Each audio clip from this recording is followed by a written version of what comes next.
Olá, boa noite. Aqui estamos nessa noite para a nossa live semanal Força e Atualidade de Edith Stein. Hoje nós teremos uma convidada super especial, a Cecília Parisi. Nós vamos aguardar aí o pessoal entrando. Opa, chegou! Bem-vinda! Então vamos lá, Cecília. Boa noite, que bom que vocês estão aí. Bem-vindos, bem-vindos. Nós temos uma live hoje super especial. Essa é daquelas lives que, se eu fosse você, eu assistia com um caderninho do lado, tá? Cecília, eu queria te apresentar um pouquinho, assim, né? Antes da gente entrar em Edith Stein, quem é a Cecília, né? Assim, eu sei que você é uma grande conhecedora do Hegel, né? Você estudou, fez seu mestrado na Sorbonne, morou lá na França, em Paris, né? Vai me corrigindo se eu falar alguma coisa. Morou lá, fez Não, seu imagina. em Hegel. E eu queria saber, assim, em que momento você conheceu Edith Stein? Qual foi aquele momento que você disse, nossa, aqui tem alguma coisa que, Uhum. que é um conhecimento acadêmico, que não é apenas do ponto de vista devocional, enfim. Que momento foi esse na tua vida? Como foi teu encontro com Edith Stein? Assim, Então eu acho que foi ela que, todo mundo diz, né, que ela que chama a gente, né? Mas foi um momento muito importante da minha vida. Eu tinha feito essa minha formação em filosofia, tinha encontrado meu marido, tinha tido 2 filhos. A maternidade foi uma coisa que me calou muito profundamente, né? Eu sempre procurei estudar a natureza humana. Em Hegel eu estudei a fenomenologia e a noção da bela alma na fenomenologia do espírito. Então era algo técnico, assim, bem acadêmico, mas era algo também que tinha a ver com o meu interesse, que é a vida, né? Que são as pessoas. E durante esse meu período de formação, foi um período em que eu me tornei completamente agnóstica, né? Eva, Eu entrei querida, na... que desculpa. bom. Eu não estou vendo aqui a minha tela ficou parada, então você dá os ois por mim. Tá. E aí, por N motivos, por todo aquele problema da teologia da libertação, que eu participava, mas não conseguia entender um monte de coisas, e foi muito confuso para mim, na minha adolescência, né? Eu nasci em 63, o ano do Concílio Vaticano, né? O auge do Concílio Vaticano II. Então, quando eu era jovem, o Concílio Vaticano também estava entrando na sua juventude, né?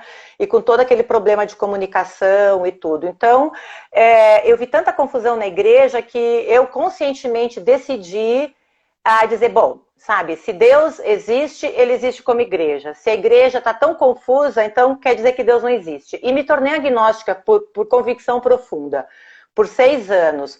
Depois, inclusive quando eu me casei, eu e meu marido éramos agnósticos. E depois, conhecendo a família do meu marido, eu fui tendo uma conversão. Eles eram da renovação carismática, falavam desse Deus amor, desse encontro pessoal. E aí como eu tinha os filhos pequenos, eu não consegui, eu fiz o doutorado, não consegui defender minha tese lá por motivos de saúde, nós tivemos que voltar para o Brasil. E aí eu me dediquei aos filhos e comecei a estudar espiritualidades, comecei a fazer uns cursos no Carmelo, comecei a saborear um pouco de Edith Stein como uma das carmelitas, junto com Terezinha e aquelas mulheres incríveis. Mas na minha cabeça, a filosofia era uma coisa e a vida de espiritualidade era outra. Inclusive muito mais gostosa, muito mais prazerosa, e eu não conseguia juntar essas duas coisas, né? E aí aconteceram 2 fatos que foram mais ou menos concomitantes. Eu participei do movimento secular, a gente teve um encontro de acho que 3 ou 4 dias em São Roque, só sobre Edith Stein. E lá eu conheci a irmã Jacinta Turolo Garcia e apresentou Edith Stein filósofa. E aí eu me encantei. E naquele mesmo ano eu li a Fides et Ratio do João Paulo II. E eu entendi, em teoria, como eu poderia juntar essas duas partes de mim. E Edith Stein se apresentou como aquela mulher que conseguiu fazer isso. E foi incrível, porque naquele mesmo ano me convidaram para dar aula no seminário. Então, isso fazem 16 anos, eu dei aula no seminário há 14 anos, né? Faz 1 ano e meio, quase 2, que eu precisei sair por problemas de saúde também. E Edith Stein foi a pessoa que me ajudou a integrar e a perceber que, embora são percursos distintos, né? Mas quando um consegue dialogar com o outro, a gente se fortalece como pessoa, como intelectual, como mãe, como esposa, como ser humano. Né? Então, Edith Stein entrou na minha vida junto com a Fides et Ratio e junto com essa experiência que Deus me deu, inclusive para me reconciliar com aquele passado em que os seminaristas e os padres não conseguiram me dar respostas a questões que eu estava colocando, né, e me afastei da igreja. Depois eu tive a graça de conviver 14 anos com eles, foi muito bom. Com diocesanos do Brasil inteiro, foi uma grande alegria. Que maravilha, que riqueza conhecer também, que história rica, né? A sua história pessoal. Mas hoje nós estamos aqui para falar sobre a temática feminina em Edith Stein, né? E é um recorte assim no pensamento de Edith Stein. E aí a gente vai tentar. Eu tenho várias temáticas assim que eu gostaria de abordar contigo, né? A proposta dessa live é sempre trazer a força e a atualidade de Edith Stein, né? Então a gente quer tratar de questões atuais, ancorada no pensamento dela, que viveu outras lutas, né? Viveu outras situações que se aproximam muito das nossas, mas também tem outras novas que nós vivemos hoje que ela não viveu, mas como trazer isso para cá.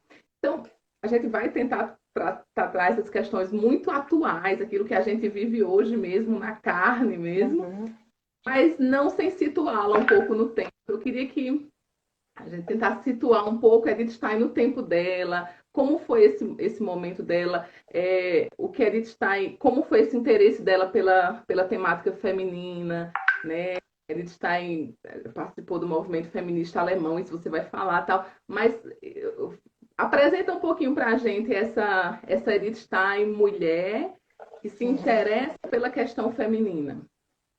Então, eu acho que a gente tem alguns pontos, é difícil falar de Edith Stein rapidinho assim, mas eu vou tentar colocar alguns pontos. Primeiro, situar, ela nasceu em 1891, em 12 de outubro, então no finalzinho do século XIX, início do século XX, em que estava aquele momento em que as ciências estavam explodindo, a proposta de um desenvolvimento, de um progresso da humanidade estava muito grande, né? A ideia de uma fraternidade universal, né? Tudo, a gente lembra aquele país, aquele mundo antes da quebra da Bolsa de 1929, que depois, antes da Primeira Guerra Mundial, 1914, né? Então, Edith Stein nasceu naquele período de idílio, assim, de final do século XIX, entrando no século XX, cheio de promessas, né? Uma mãe, uma família judia, mas que morava na Alemanha, território, a Breslávia, que era uma cidade prussiana, que era o império, né, na época, que englobava a Alemanha, uma família numerosa, de 11 filhos, mas que só 7 sobreviveram, 4 faleceram muito cedo, e Edith Stein, ela perdeu o pai muito cedo, com 2 anos de idade. O pai dela morreu por uma insolação e era-se de esperar, ele tinha um negócio de uma madeireira, um negócio de venda de madeiras, então era um trabalho bem duro, né? Ele ia nos locais, comprava, vendia e era de se esperar que a mãe deixasse para o cunhado, para o irmão dele tocar o negócio, e a mãe de Edith Stein, que foi o grande modelo de mulher, né, o grande modelo de feminismo, no bom sentido, né, ela disse que não, que ela levaria os negócios à frente, né, e ela não só pagou todas as dívidas, como a mãe dela conseguiu fazer os negócios prosperarem, e permitiu que os seus filhos todos pudessem estudar. Edith Stein, a irmã dela, uma irmã fez medicina, ela foi fazer filosofia. Então, essa mulher foi assim, o primeiro grande marco, né, na vida de Edith Stein. O segundo ponto que eu acho importante, Edith Stein, ela é a caçula, que quando tinha 2 anos o pai morreu. Então, você imagina que ela era de mimada pela família. E Edith Stein percebeu muito, ela tinha uma capacidade de se ver, que era um dom natural, né? Então ela já nasceu fenomenóloga, né? Inclusive tem um diálogo que ela faz no futuro, mais tarde, com os fenomenólogos, perguntando, a gente se faz ou a gente já nasce, né? Que eles ficaram debatendo sobre isso. Então ela já nasceu com esse olhar sobre ela, um olhar em primeira pessoa, e ela era muito geniosa. E ela começou a perceber o quanto a família em volta sofria com as birras dela, com os gritos, com as mudanças de humores. E com 5, 6 anos, ela já se predispôs a se dominar, muito cedo, né? Então, convivia com jovens, crianças bem mais velhas, né? Todos gostavam muito de cultura, então ela teve um ambiente cultural alemão muito forte, porque a mãe dela, isso é importante, era uma família judia, mas ela fez questão que todos os filhos estudassem em escolas alemães. Então, ela não vivia num gueto, mas ela vivia realmente a vida como os judeus alemães viviam, totalmente integrada, né, no povo alemão. E Edith Stein, essa capacidade de se olhar e ser muito sensível faz com que ela tenha várias crises na adolescência, né? Aos 14 anos ela decide que não quer acreditar mais em Deus e não quer mais seguir a autoridade da família, mas ela faz tudo isso em segredo, né? E continua sendo aquela menina mais recatada, ela se tornou uma criança e uma adolescente muito recatada, muito fechada. Com 14 anos, ela diz para a mãe, já aprendi tudo, ela era brilhante, uma aluna brilhante, né? Ela decide abandonar os estudos. E a mãe dela falou, tá bom, minha filha, né? A mãe dela era muito... aceitou, porque percebeu que ela estava passando um momento difícil, e ela ficou 6 ou 8 meses com a irmã Else e o esposo, que eram estudantes, faziam residência de medicina, e ela estava tendo seu segundo filho. Edith Stein foi ajudar a cuidar desses filhos, né? E depois de um tempo, ela conta na vida de uma família judia, que é as memórias dela, que uma das coisas que ela quis se afastar também, porque o corpo dela estava se modificando, o corpo feminino estava se fazendo, e ela ficou muito assustada com aquilo, e ela quis se afastar da família, né? E quando ela voltou, ela já era uma mulher, né? E quis não só voltar, fez os testes, passou em tudo, e entrou na universidade, com o intuito de se conhecer e de conhecer mais o ser humano. E já como o olhar dela era um olhar em primeira pessoa, ela sempre olhava o ser humano, mas ela sempre já olhava para a mulher. Então, quando ela entrou na faculdade, na cidade natal dela, na Breslávia, você primeiro fazia 2 anos, que eram disciplinas básicas, você escolhia ramos, né, de conhecimento, e depois você iria se especializar. E ela pegou um ramo que era germanística, então toda a literatura alemã, ela estudou muito história, filosofia, era uma propedêutica, filosofia, e psicologia, que era o que mais interessava a ela, né, na Universidade da Breslávia. Lá já ela participou de movimentos feministas. Vejamos que nós já estamos no início do século, né? E o movimento das sufragistas já começa, especialmente nos grêmios estudantis. A Associação Universitária Feminina, eram pouquíssimas mulheres na universidade. Naquele tempo, as mulheres não podiam dar aula na universidade, então elas já estavam pleiteando tudo isso. Então, o que aconteceu não foi uma decisão de Edith Stein, né? Mas foi algo que eu acho que foi brotando do exemplo da mãe, do olhar-se, olhar as suas transformações, né? E olhar o papel da mulher na sociedade e como a sociedade estava progredindo, mas a mulher não estava, né? Ela não estava acompanhando, né? E aí ela percebeu que na psicologia, que tentava criar um método para entender a partir da biologia, das ciências naturais, ela acabou conhecendo a fenomenologia e foi aí que ela conheceu o Russell. E daí em Russell ela teve o período da fenomenologia e depois ela vai retomar os estudos sobre a mulher num período mais tardio, que a gente pode falar um pouco depois para não ficar só aqui eu falando assim. Acho que esses pontos são os mais importantes para a gente entender o percurso de Edith Stein, como feminista e como... Então, eu tinha querendo te interromper porque para mim deu uma travada aqui, mas aí já acho que já foi. Então, já continuou. Então, tudo esse interesse de Edith Stein é anterior à conversão dela, né? Ela já participava, né? Defendia o direito do voto feminino e tudo isso que você já falou, né? A educação da mulher e tal, enfim. E aí tem a conversão dela em 1921. E o que é que muda, assim, a partir da conversão dela, esse olhar sobre a mulher, né? Porque ela já tinha as causas femininas, né? Vamos dizer assim, ela já tinha... E em que mudou, assim, esse olhar dela? Só antes de falar na conversão, é importante a gente... Bom,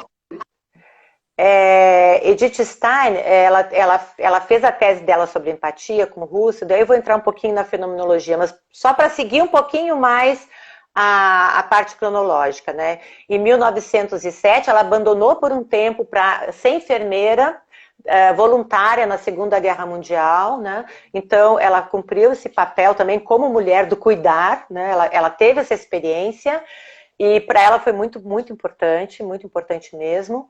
E depois ela voltou em 1906, ela defendeu a tese sobre empatia e foi convidada a ser assistente de Russell, ficou 2 anos com ele e percebeu que com Russell ela não ia conseguir ao mesmo tempo ser uma boa assistente, né?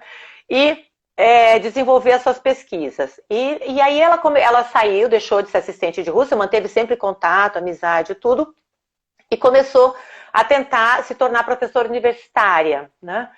E passou em concursos, mas foi negado, porque naquele tempo na Alemanha ainda era proibido, né, uma mulher ter um cargo universitário, né?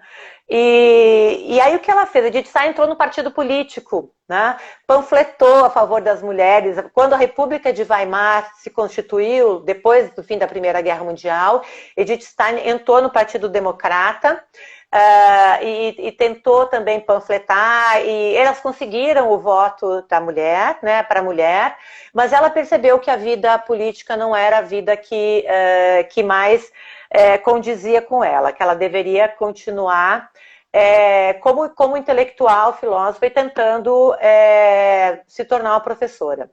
E foi quando, em 1921, ela estava na casa de uma grande amiga dela, uma fenomenóloga, Hedwig Conrad Martius, que se tornou no futuro, depois foi a primeira professora filósofa mulher na Alemanha, eu não lembro em que ano, mas foi depois que Edith Stein já estava no Carmelo.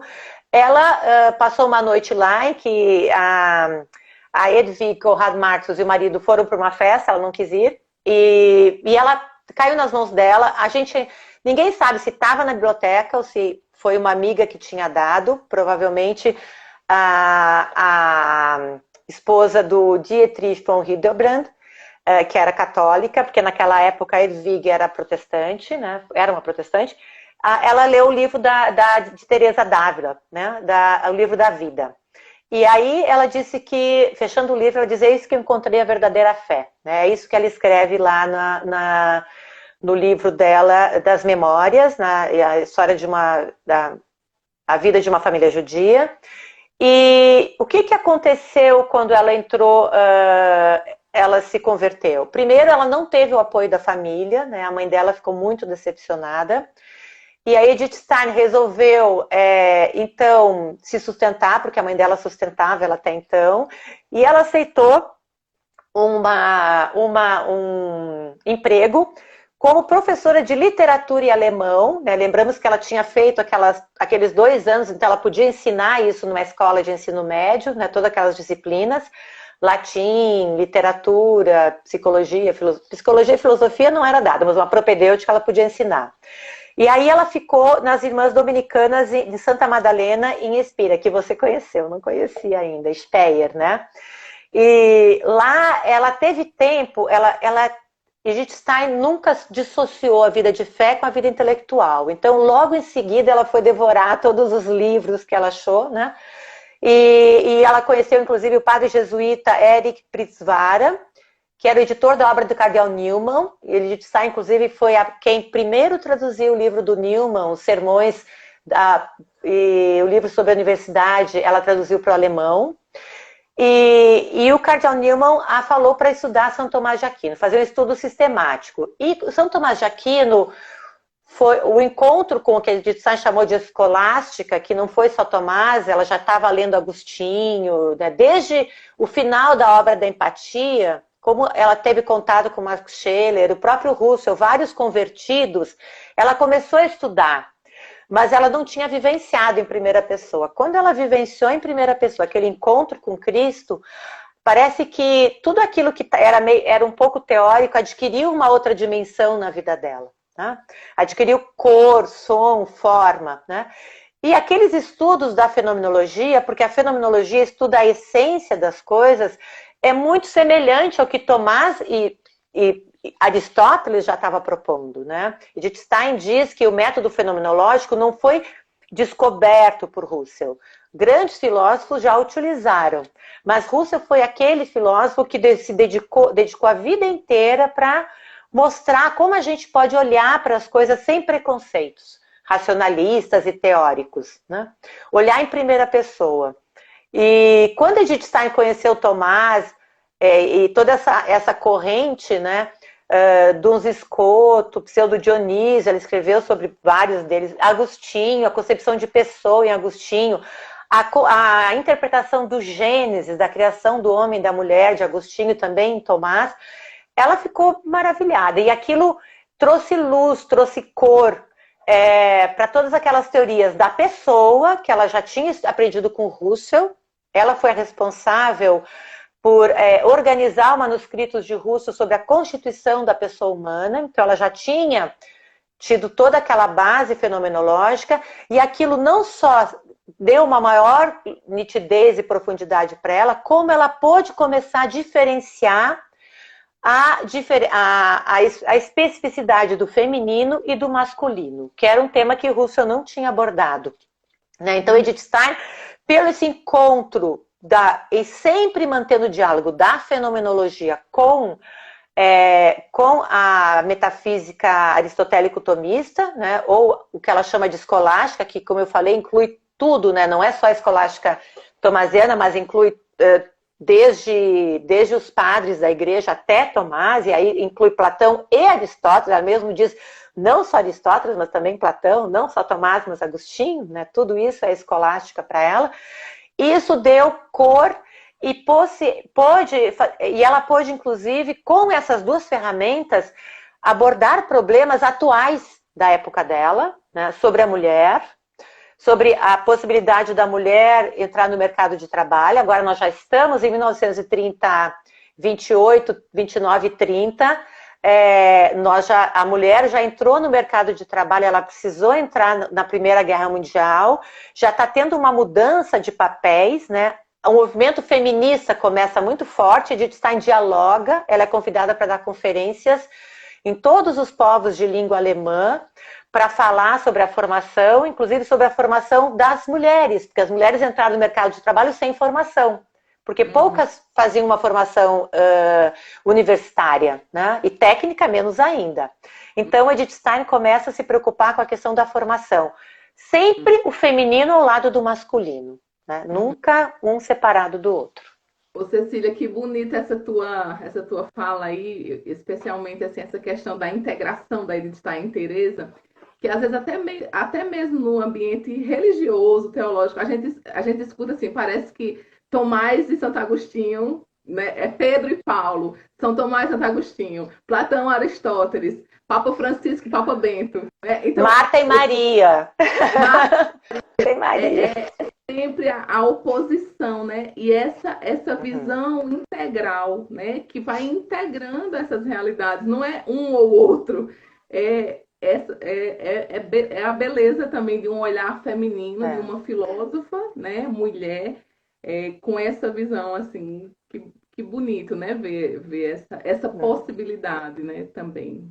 E você, como filósofa, mulher, também trazendo essa riqueza para a gente.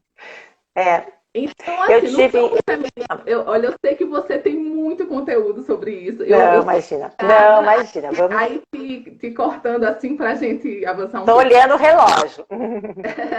Então, nessa questão feminina, do feminino, também é um ambiente marcado pela oposição, né? É, então, é a mulher que está lutando pelos direitos, e aí o homem se passa a ser o inimigo, né? Eu tenho que ter sempre um inimigo a combater. Nesse caso, é, que Edith Stein também vai apontando, né, percebendo isso, que é um diferencial do movimento feminista que ela já também trazia, né, essa marca, mas a Edith Stein vai vendo essa visão também unitária do homem e da mulher, a complementariedade, a reciprocidade. Eu queria que você falasse um pouquinho dessa dimensão do homem e da mulher, né, como não inimigos, como não opositores, mas como a Edith Stein pode nos ajudar a entender essa dimensão. Então, isso acho que foi o grande recheio, vamos dizer, que ela adquiriu da leitura e da interpretação do Gênesis, né, de Agostinho, Tomás e tantos, né, e dela mesmo, é que já em Russell, né, tinha essa ideia de uma estrutura comum ao homem e à mulher, né? Por isso o personalismo de Edith Stein, ele não se diferencia do personalismo de Russell, né? Tanto o homem e a mulher têm uma tripla dimensão, né? Corpo, e a dimensão da alma, ela tem a dimensão inferior, que a gente diz da alma, que seria a psique, né? Que é comum a nós, os animais, e a dimensão superior, que é a dimensão espiritual, que é a nossa capacidade de sentir, pensar e agir de modo livre e consciente, né? Então, é o sentimento, o pensar e a ação. Edith Stein fala muito do sentir. Russell também fala, mas Edith Stein, ela vai perseguir essa faculdade que para os medievais era uma faculdade superior. Às vezes eles colocavam como memória, como coração, às vezes como vontade, né? E esse sentir faz parte das faculdades espirituais do ser humano. O ser humano sente de modo diferente dos animais, pensa de modo diferente e age de modo diferente. Então, essas três dimensões, corpórea, psíquica e espiritual, elas são idênticas no homem e na mulher. Ambos desenvolvem elas, podem desenvolvê-las plenamente ou não, dependendo do influxo, de como eles são formados, da influência do meio, etc. Então, essa estrutura geral já possibilitou Edith Stein a dizer não podemos falar da mulher sem falar do homem, né? E aí, logo, numa das conferências, ela diz: eu admiro o movimento feminista, tudo que ele conseguiu foi muito importante. Mas, infelizmente, a gente está polarizado naquela época, né? Entre homem e mulher são idênticos, né? E não há nenhuma distinção entre eles, ou eles são totalmente diferentes, né? E aí, num acontece a submissão e dominação, e no outro não há uma relação possível entre os dois, é só uma relação praticamente de combate, né? Edith Stein, ela diz, eles têm uma mesma estrutura, mas o modo deles viver essa estrutura é diferente. Há uma diferença específica, tanto que ela vai utilizar o termo espécie, mas ela vai usar em latim, né? Isso ela herdou, né, dos estudos da metafísica aristotélico-tomista, né? Essa espécie é uma vocação específica para o gênero feminino e masculino. E ela disse, não, a gente não precisa fazer teoria, só a gente olhar, né? E por fim, o que é mais importante, ela diz, nem essa diferença específica, nem a estrutura geral existe aí caminhando. O que nós temos são seres humanos, homens e mulheres individuais, singulares, e cada um é um. Mas ela já tinha feito a tese dela sobre empatia, né? O ser humano se reconhece único no confronto, mas num confronto, no estar à frente, não um confronto como discussão, obrigação, mas estar à frente do outro, reconhecendo o outro como semelhante a si.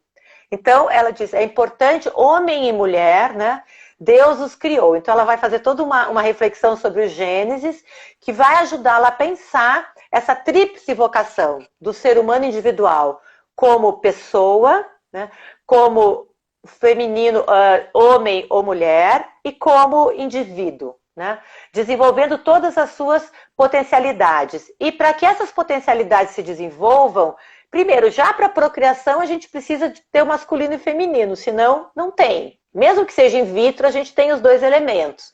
Mas ela disse, não é só na procriação. Mesmo as mulheres que não procriam, e aí Edith Stein faz toda uma discussão dentro da igreja, porque até então a mulher só era valorizada pela maternidade, ela fala, e as religiosas? Né? E as religiosas têm o seu valor. Nós temos uma maternidade espiritual. Né? Então ela diz, a maternidade da mulher, ela não é só biológica, ela é especialmente espiritual. Então a Edith Stein ela vai de um para o outro, né? Ao entender essa especificidade do feminino e do masculino por meio do Gênesis, ela volta para a fenomenologia e vai também para a metafísica aristotélico-tomista, né? E entende que nessa diferença do masculino e do feminino não é uma diferença de corpórea, mas que o homem e a mulher preenchem essa estrutura, corpo, psique, espírito, de modo diferente. A mulher ela é muito mais voltada para o interior, o homem ele é mais voltado para a ação, para a dominação das coisas. Né? E ela faz uma série de observações, sempre dizendo, isso não é um juízo de valor, e isso não é uma tipificação de pessoas, mas eu estou falando aquilo que está na essência do feminino e do masculino. Então, o que Edith Stein nos dá é ferramentas, inclusive até para pensar as questões atuais. A teoria queer, a questão de gênero, o transexualismo, tudo. Essas ferramentas, Edith Stein não pensou isso na época dela, embora numa das conferências ela diz que a sexualidade tem pessoas que nascem, os que chamavam antigamente os hermafroditas, né? E ela disse, mas depois de um tempo a pessoa já se sabe se a pessoa mesmo se vê o masculino e o feminino, então o masculino e o feminino não é só corpóreo, como a gente pensa, não é só biológico, mas essa integração do biológico com o psíquico com o espiritual. Você é masculino e feminino nos três, nesse eixo, né, da sua individualidade, mas cada um é masculino e feminino do seu jeito. Né? E cada um tem em si esses dois elementos, mas as mulheres têm preponderância do elemento feminino e os homens do masculino. Por isso é possível uma complementariedade entre as ações e uma reciprocidade entre o homem e a mulher. Por isso Edith Stein diz, não tem nenhum trabalho que é feito por um homem que não pode ser feito por uma mulher. Nenhuma função. Mas a mulher vai fazer de um jeito feminino e o homem vai fazer de um jeito masculino. E aí vem um tema que eu acho que é o que a gente está vivendo um pouco hoje na nossa atualidade. A gente podia falar também um pouquinho sobre isso. Uhum. Eu vou colocar aqui uma pergunta que o Lucas fez. A gente já vai dando aqui a abertura para algumas perguntas, certo? Mas aí você pode falar do que você estava querendo aí. Mas o Lucas perguntou se usar complementariedade não parece que falta algo em um ou no outro. Eu usei aqui complementariedade e reciprocidade como se fossem sinônimos. Eu sei que você faz a distinção das duas palavras. Mas sem entrar muito nas minúcias, essa questão de parece que falta algo em um ou outro. Sim, Isso é bem interessante porque a gente tem o hábito, inclusive em português, de utilizar complementaridade e reciprocidade da mesma forma. Quem faz um estudo muito aprofundado é a professora Ângela Lesbello. Ela tem um livro, Sul Feminile, que ela, inclusive, ela vai comparar a reciprocidade do homem e da mulher em Edith Stein, da reciprocidade da fé e da razão na Fides Ratio de João Paulo II. É um livro maravilhoso, que depois ela atualizou neste livro, Tutta Colpa de Eva, que, se Deus quiser, eu vou ter a graça de traduzir, já fui convidada, então estou me preparando para isso, em que ela atualiza isso e ela traz a antropologia e religião do feminismo até a teoria de gênero, gender theory, né, e a teoria queer. Então, o que tem entre o feminino e o masculino é uma reciprocidade. Por quê? Porque a estrutura é idêntica. Então, eles são recíprocos, eles são face a face. É aquilo que a gente vê na descrição do Gênesis. Adão não sabe dar o nome a si, o ser humano, né, dá o nome a todos os animais, não sabe dar o seu próprio nome. Para um judeu, dar o nome é dizer qual é a função, qual é a essência daquele ser.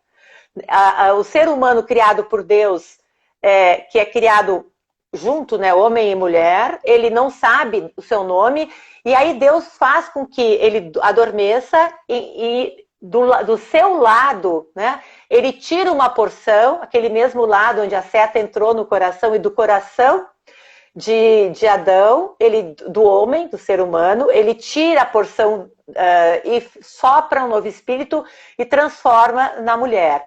Quando o ser humano acorda, ele diz, eis aqui, né, o osso do meu osso, a carne da minha carne. Ela é semelhante a mim e ela está em frente a mim. Inclusive, quando a gente teve a graça de fazer, eu pude também fazer uma palestra lá num curso num simpósio de antropologia teológica, que foi a Patrícia que nos convidou e organizou lá em Porto Alegre, a Ângela estava lá, e tinha um biblista. Depois ele falou, é difícil a gente traduzir, porque diz que Eva estava contrária a Adão, em frente a Adão, né? Então, face a face. E aí Adão pôde dizer, a gente fala Adão, mas você é Ish, eu sou Ish, você é Ishá. É Ish mais um Rá de Deus.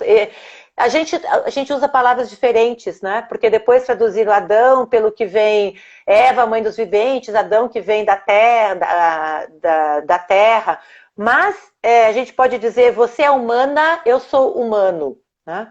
Então, veja, se não houvesse essa reciprocidade, osso dos meus ossos, carne da minha carne, eles não poderiam fazer atividades complementares. Então, a complementariedade só se pode dar quando as relações são recíprocas, quando as pessoas se veem numa mesma dignidade. Se são pessoas com a mesma dignidade, um pode dizer, eu prefiro arrumar a casa deste jeito, e o outro diz, mas eu prefiro arrumar desse jeito. Então, você arruma desse jeito, eu arrumo desse, e vai ficar o nosso jeito. Né? Pode ter você começa, eu termino. Aí a complementariedade não é mais um falta, né, mas ela nunca é ontológica. Né? O que é ontológico é a reciprocidade, por quê? Porque tem uma estrutura comum, geral, que é idêntica nos homens e nas mulheres. Então é uma relação inclusive a Ângela usa reciprocidade circular, para ficar claro que há uma mesma dignidade, uma mesma hierarquia do homem e da mulher. Né? E isso ela explica muito bem E também essa explicação também está no início lá das catequeses da teologia do corpo, que o nosso querido João Paulo II leu bastante Edith Stein e se inspirou muito nela. Né? Já na Fides et Ratio aparece bastante, a própria Ângela Lesbello, que teve a graça de participar de um grupo de estudo que o Carol e Wojtyla participava. Ele ia uma vez por ano, ele ia para Roma, ela participou com ele. Ela era uma jovem estudante universitária. E ela pôde ouvir dele mesmo. Como? E Mulheres Dignitatem também tem muito... Sim, parecido, tem muito, né? mas muito. Mas as catequeses também, a teologia do corpo, tem muito de Edith Stein. E se fala muito pouco sobre isso, né? E a gente vai ver algumas palestras de Edith Stein, elas praticamente as mesmas expressões, porque, claro, eles também buscam as mesmas fontes, né? Agostinho, análise do Gênesis, etc. Não sei se deu para esclarecer um pouquinho. Vou tomar minha água. Alguém perguntou aí sobre a questão da homossexualidade, como é que ela via. Não sei se tem como responder isso assim em 2 minutos, é possível? Então, a Edith Stein não trabalha sobre isso, nas conferências dela não aparece, mas o que ela pode nos ajudar é que ela diz assim, cada ser humano é único. E como não existe o homem 100% homem e a mulher 100% mulher, são essências, tudo que existe nas singularidades é uma certa dose de um e de outro. Sempre tem uma predominância de um e de outro. Mas, inclusive, vai ter um momento que ela vai dizer, tem tipos físicos femininos que mais parecem masculinos. Tem tipos físicos masculinos que mais parecem feminino. E nem por isso eles deixam de ser femininos ou masculinos, né? Homens ou mulheres. Então, o que Edith Stein faz, ela nos dá a possibilidade de olhar caso a caso, olhar a pessoa, não querer colocar 45 tipos de gêneros diferentes. Isso, no fundo, é uma tendência do positivismo, colocar tudo em gavetinhas, né? Engavetar as pessoas e não aceitar que cada ser humano é único. E o que é bonito de Edith Stein é que ela diz, cada ser humano nasce com aquilo que Deus quis. Inclusive, as nossas limitações, elas são queridas por Deus. Eu acho muito lindo isso. Isso me toca muito quando eu penso em todas essas questões de homoafetividade. E eu não estou sendo contra nem a favor. Eu estou dizendo que a gente, ao olhar, e eu acho que é muito esse olhar do Papa Francisco, vamos olhar caso a caso, vamos olhar a pessoa. Primeiro, vamos olhar o ser humano digno que está atrás, né? Depois vamos olhar a sua especificidade, depois vamos olhar, mas especialmente a sua singularidade. Então eu acho que é essa dica que Edith Stein dá para nós, assim, não colocar ninguém em etiqueta, não colocar ninguém em caixinha. Ela nunca fez isso, né? E ela pode nos ajudar muito, porque a gente tem essa tendência ainda hoje. Uhum.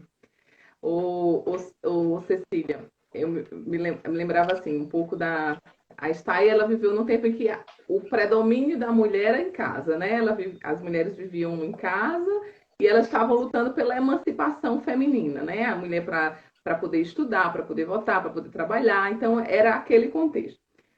Nós já, agora já, nesse período, eu estava fazendo memória, assim, da minha adolescência e lembrava, assim, que eu acho que ninguém da minha geração, da nossa geração, não ouviu, assim, trabalhe para não depender de marido, né?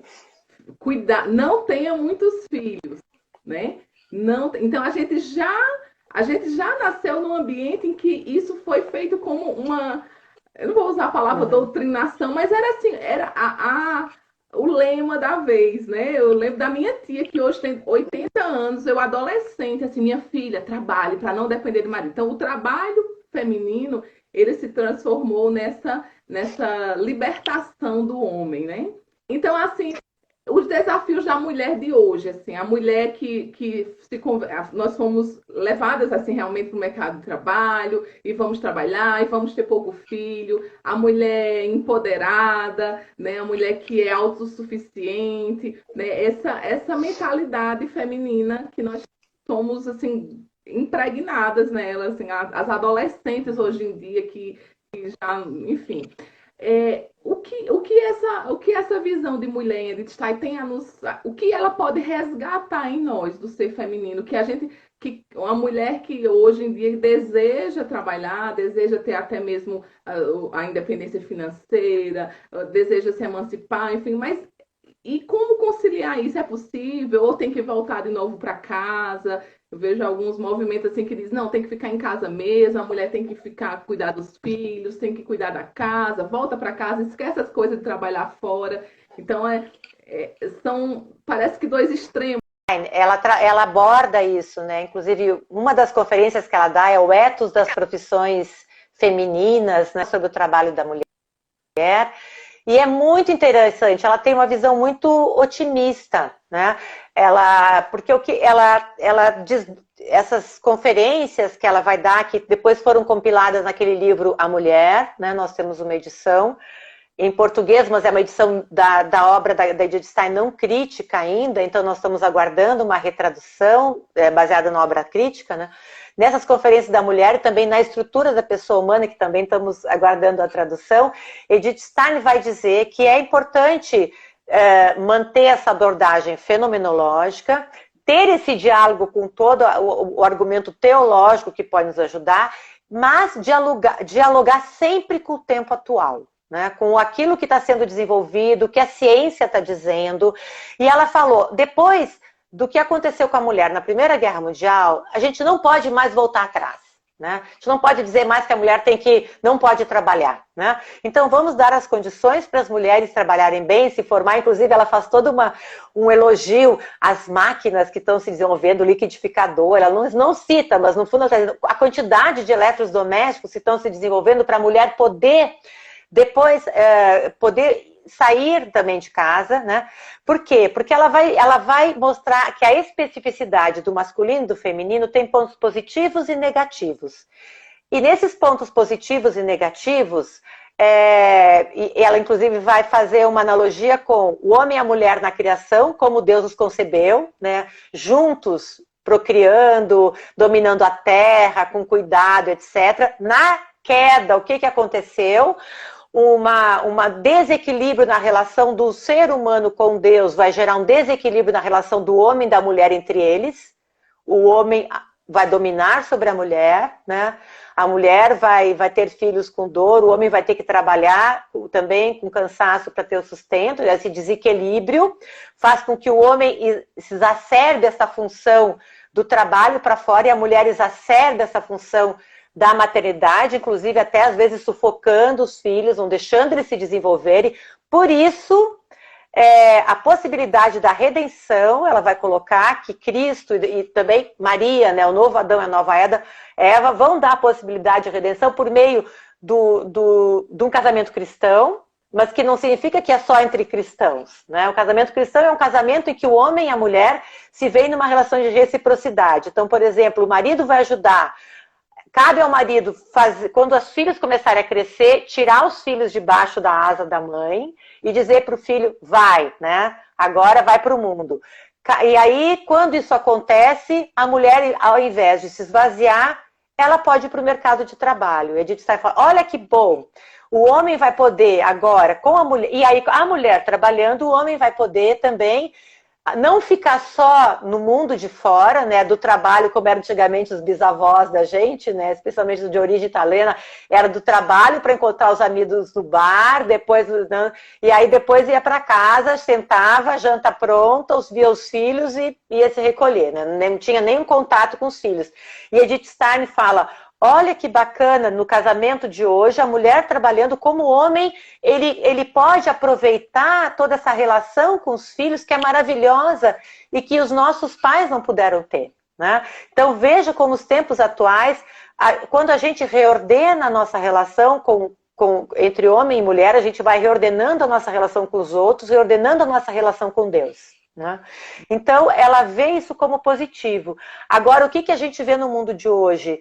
A gente vê muitas adolescentes que já dizem, eu não vou ter filho, eu vou casar e já optei por não ter filho, eu não quero... Mas não é assim, eu não vou ter filho porque eu vou me dedicar às pessoas, ou vou ser médica e vou exercer a minha maternidade de outra forma.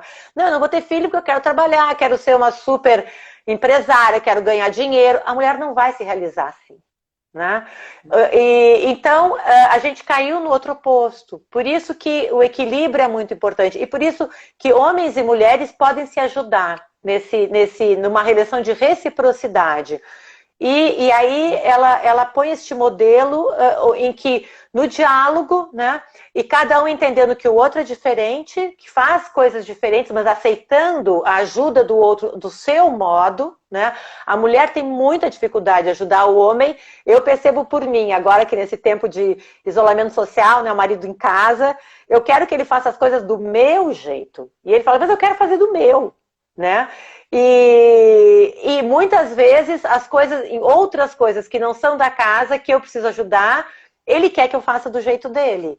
Então, tá sendo um aprendizado muito grande também, esse momento que a gente está vivendo, né? Que eu tô vendo que a hora tá indo e eu queria só deixar esse finalzinho, assim, né?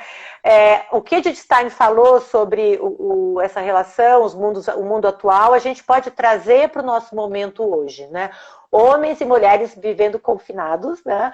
Numa mesma casa, com filhos, o quanto isso pode ser proveitoso para a gente olhar, inclusive, o filho como uma pessoa singular, com as suas capacidades. Ele não tem que me imitar. Ele tem que ser mais do que eu, ele tem que ser diferente de mim. Se eu fui um bom educador, meu filho vai ser diferente de mim. Ele não vai seguir 100% os meus passos, porque senão estaríamos no tempo das cavernas, a humanidade tem que crescer. Então, a Edith Stein me ensinou a conviver com a diferença. Eu tinha muita dificuldade e eu acho que ela me ensinou isso. A fenomenologia me ensinou isso e Edith Stein me ensinou isso também. Conviver com o diferente e valorizar o diferente. Maravilha, Cecília. Gostei desse finalzinho aí. Então, se a educação deu certo, cada um vai ser único mesmo, né? Não é um sócio, uma cópiazinha, né? O Papa Francisco na Amores Letícia, não, naquela que ele escreve para as famílias. Agora fugiu. Ele diz assim que tem momentos em que os filhos vão frustrar as expectativas dos pais. E é bom que isso aconteça. Bom. Né? Porque às vezes os pais colocam as suas metas, os seus planos para os seus filhos, né? E às vezes os filhos fogem um pouco daquele perfil que a gente esperava, né? Mas é bom que eles tenham uma boa base humana, sólida, de preferência na fé também, porque aí eles vão alçar os voos deles. E olha que alegria ter você aqui. Eu disse que uma hora voa, né? Infelizmente é verdade. mesmo, a gente vai precisar encerrar. Mas eu agradeço muito. Obrigada. Né?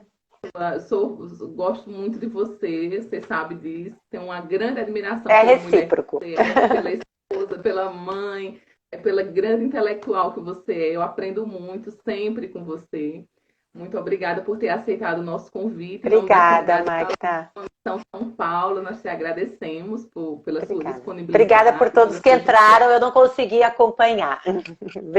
Toda quinta-feira, nesse mesmo horário, essa live vai estar aqui bombando, cada quinta-feira com uma coisa boa, uma novidade, e sempre com essa marca, assim, nós estamos convidando pessoas do ramo acadêmico mesmo, assim, alto nível, né? Só estudiosos de Edith Stein, mestres, doutores, pós-doutores. Então, nós vamos ter essa riqueza aqui e sempre nessa linguagem acessível, gostosa, que quando acaba a gente faz, né?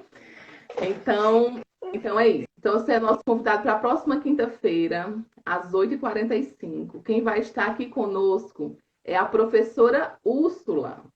Uau, eu achei. Que bom, que bom. Sabe qual é o tema da nossa live, Cecília? Então, vamos falar sobre autoconhecimento em Edith Stein, Santa Teresa. Divulgue também, pessoal, tá? Se vocês gostaram, divulgue, nós vamos estar colocando aqui, coloque nos grupos, vamos trazer. A proposta realmente é divulgar esse conhecimento tão rico, né? E a partir de pessoas que estão se dedicando a estudar profundamente. Vocês viram aí que a Cecília não é fraca, não. A Cecília ali leu a original, no alemão. Não, eu estou estudando. É algo que não tem fim. Isso é muito bom. Né? Nunca. Não acaba nunca. Não. É isso mesmo. Então, muito obrigada. Obrigada, Magda. É sempre um privilégio. Obrigada, Valeu, tchau. Tchau.